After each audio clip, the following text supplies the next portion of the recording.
Last month, I posted a video about splitting the party, and one of my pieces of advice was to watch the clock and make sure that no one scene with any single character or group of characters went for too long. But that might be easier said than done. How do you watch the clock during a game of D&D? More specifically, how do you do this without disrupting your game? The first thing I want to acknowledge is that there is a catch-22 when trying to watch a clock during a D&D game, especially if you're not used to it. Because when you're running a game of D&D and you're really in the zone, you're likely to lose track of time. But if you try to watch a clock during D&D, it can disrupt your rhythm, and that can cause you anxiety, which can harm your experience. Part of the reason for this is because of a concept that Mike Shea talks about a lot on the Sly Flourish channel, and that is the concept of flow. Okay, technically it's a term from psychology, but I became aware of it through the Sly Flourish YouTube channel and blog. Flow is the feeling we get when we lose ourselves in something that we really enjoy doing and we're really good at.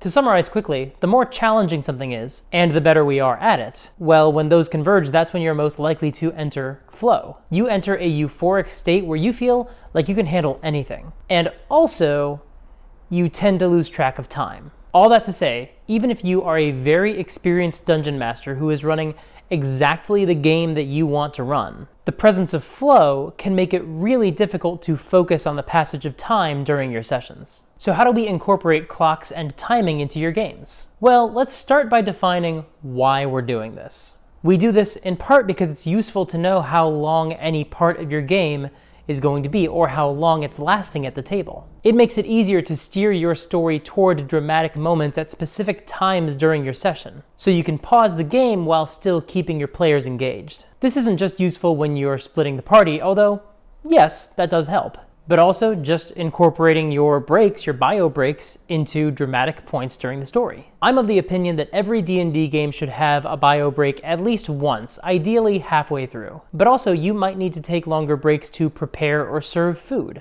Or you or one of your players might have a specific time that is a hard out, and you can't play any longer than that set time. Being able to watch the clock during a game helps you steer the story, so these breaks happen at nice dramatic moments. Think of these like commercial breaks in TV shows. You know, assuming you can find a TV show these days that still has a commercial break in it. Something that didn't premiere on Netflix or Disney Plus or Prime Video. So when they were making the show, they knew they needed to have breaks partway through for advertisers.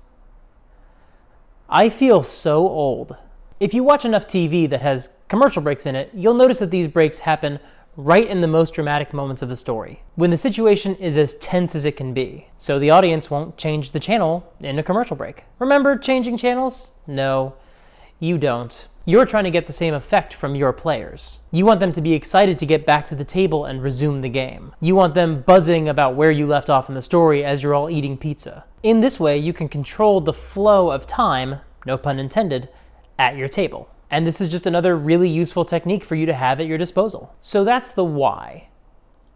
But what about the how? Well, first, remember that this is not going to happen overnight. This took me a full year of running weekly games to learn. I had to hone this skill during 2020 as my friends and I started our online Curse of Strahd game during the pandemic. With online games, and especially during such a weird period of time, everybody's schedules were very delicate. People had job interviews, or family commitments, or other online parties with friends. And because of that, I had to be really conscious and respectful of their time and honor the time windows that they gave me. But hopefully you will have a bit more control over how you're going to learn this skill. Start by training yourself with low-stakes methods. Keep a clock nearby you during your D&D game. You can use your watch if you have one, or keep your phone behind the DM screen and just use that clock. Maybe use your phone's stopwatch feature to time your game. Make a note to yourself to keep an eye on the clock throughout your game. Ideally, there's no stakes to this situation. There's much less pressure if you don't have to do anything at any specific times. Hopefully no one will have a specific time they have to leave, and you can just run the game you would normally run. But just make a few simple notes throughout the game. Mark down the times your group tends to take your breaks. Track how long your games usually run. If looking at the clock stresses you out, put it away. Try again in the next session. The goal here is to get used to the act of looking at the clock without letting it actually impact your session in any meaningful way. Ideally, if you do this enough times, it will become second nature for you to look at a clock during a D&D game and understand how much time has passed, and for it not to stress you out. The next step is to add some timed elements to your game. but still to do so in a way that will not affect the story itself. Try to play somewhere where there is an oven, like in someone's kitchen or the common area of a dorm, something like that. And ask the group if somebody would be willing to handle cooking something or baking something. You can handle it if you prefer, but you have enough on your plate running D&D anyway. Try to offload this to someone else if you can. It doesn't matter what you're cooking, but try to schedule your session around the needs of this recipe. For example, maybe you have chicken marinating in the fridge. Set a time when you know everybody will be hungry. Then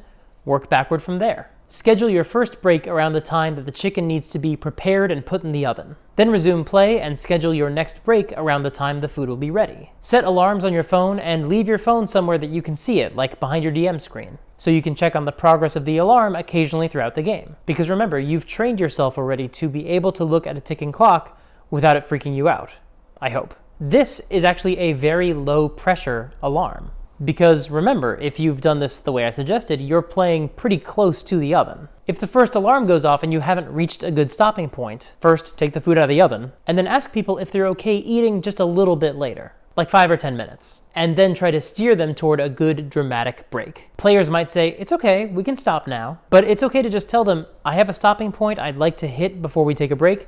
Is it okay if we wait just 5 minutes? But if that's not the case and it'll take too long to get to a convenient stopping point, then that's okay. Also, they might say, we can stop now, because that's their way of saying, no, we're not willing to wait, we are hungry. They want to eat at the time you all agreed on, the time that you picked to work backward for this process, to work backward for this schedule. And that's a totally valid answer. Also, whether or not you succeeded in hitting the breaks that you were trying to hit, your players got to eat a home-cooked meal during a D&D game. And they'll be pretty grateful for that no matter what. Once you've done this, maybe more than once, you're ready for the next challenge. This is a much more high-stakes situation. Schedule something close to the end of your game so you can't go over time. A phone call with your parents is great for this, because there's nothing like parental disappointment to make you watch the clock. Or schedule the game so that as soon as it ends, you have to leave and head toward a birthday party or something. Take the techniques you've learned from the earlier challenges and put them to work here. By the way, this is not something I have to try to do when I schedule my D&D games. That's just how my life goes. I know that my game has to end no later than 10 o'clock because I have to get in the car and take the dogs to get their hair cut.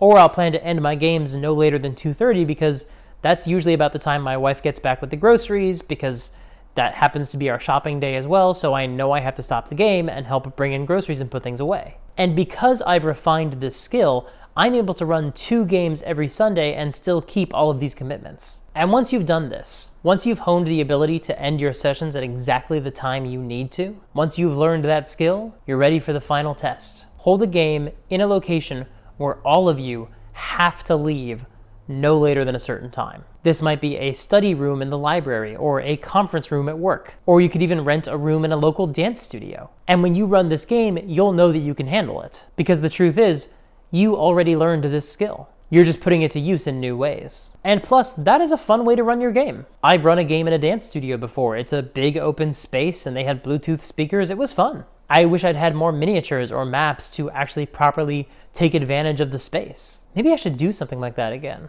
Also, if you're looking for a way to save time when you're prepping your campaign, check out today's sponsor, Describe. This was a perfect transition and I'll accept no criticism. They have more than 7,000 scenes describing locations, monsters, NPCs, magic items, and dialogue that you can read aloud at your table. They also have gorgeous original maps that you can drop directly into your games, so you can have awesome environments paired with professionally written descriptions. Visit describe.com/supergeek and use the code SUPERGEEK at checkout to get 10% off of your first subscription payment. That's dscryb.com/supergeek. Thank you so much to Describe for sponsoring the video. So we've talked about flow and how easy it is to lose track of time during a great game of D&D. We've discussed why it's useful to be able to keep track of time during a game, and why it's valuable to be able to end games at the agreed upon times. We've discussed several methods you can employ in your games to train yourself to be able to keep track of time during a session without sacrificing the quality of the game itself. And hopefully I've given you a couple of fun ideas you can use to spice up your sessions, such as serving a home-cooked meal or playing in a unique location. Thank you so much for watching, and thank you again to Describe for sponsoring this video. Once again, check out Describe's stuff, it really helps support the channel. There are a few other ways you can also support the channel. You can subscribe and ring the bell. That sends a signal to YouTube that this is a channel people enjoy, and it also helps you get the videos as soon as they come out, which, by the way, is every Monday and Thursday. You can subscribe to my Patreon. Any dollar amount really helps me keep the lights on and make this channel better. You can join my Discord and become a part of a cool community of people talking about D&D and role-playing games and actual play and giving advice and starting sessions and games. And you can sign up for my newsletter and get occasional updates about what I've got going on. The links for all of that are in the doobly-doo below. Thank you again for watching, and until next time, play fair and have fun.